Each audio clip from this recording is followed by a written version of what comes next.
Come on guys, let's go and uncover. No limits, no ceiling, no ground, no pressure gonna hold me down. No stopping till I break every rule. No limits to what I can do. Nowhere is too far away.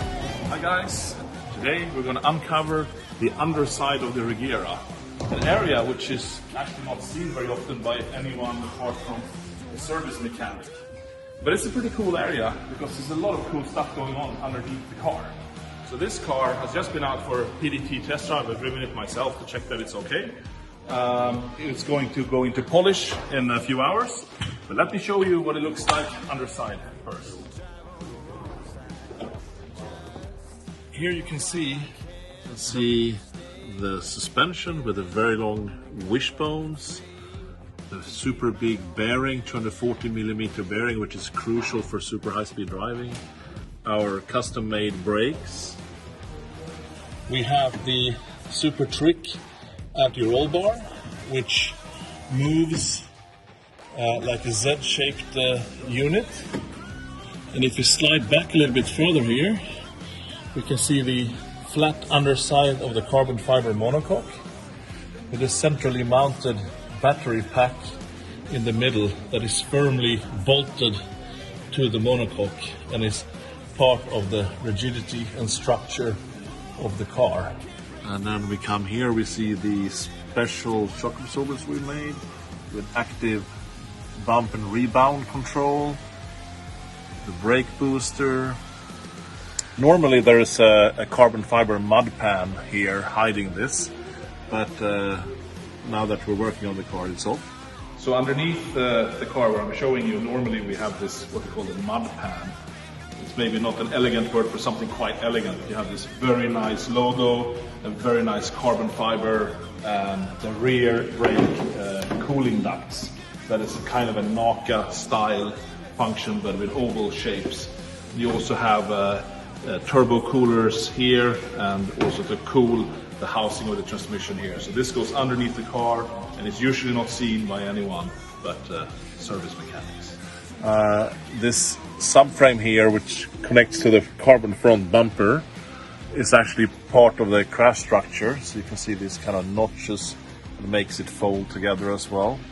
And here's a cool thing that not many people see. It's our active arrow underneath the front. There are small venturis here. And we're actually bending the carbon. I know McLaren kind of have this on the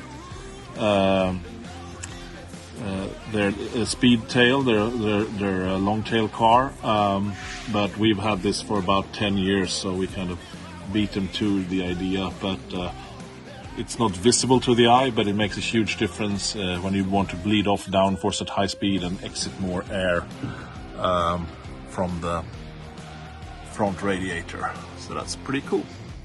And follow me underneath the rear, which is even more interesting. Have a look here. As many of you know, what looks like the exhaust is actually a fan outlet for the inverter e-motor coolers.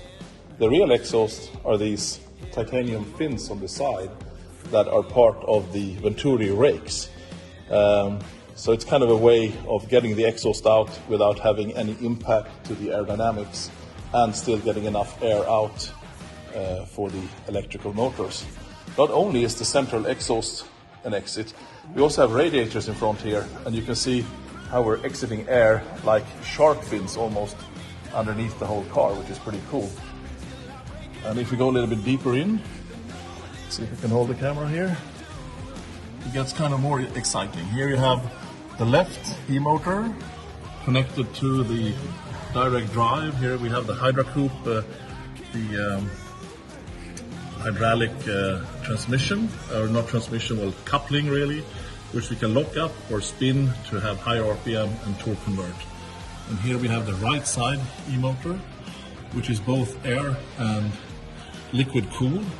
Our fully heat covered exhaust system from Akrapovic with exhaust flaps that we can control for sound and back pressure.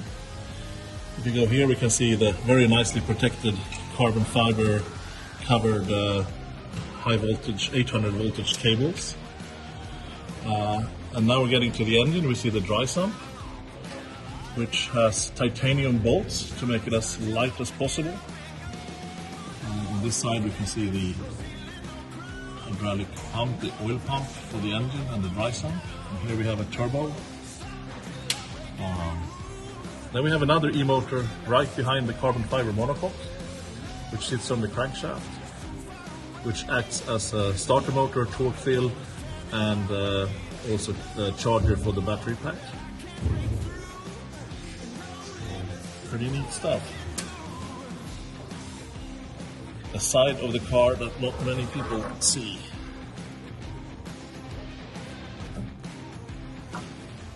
Cheers, guys.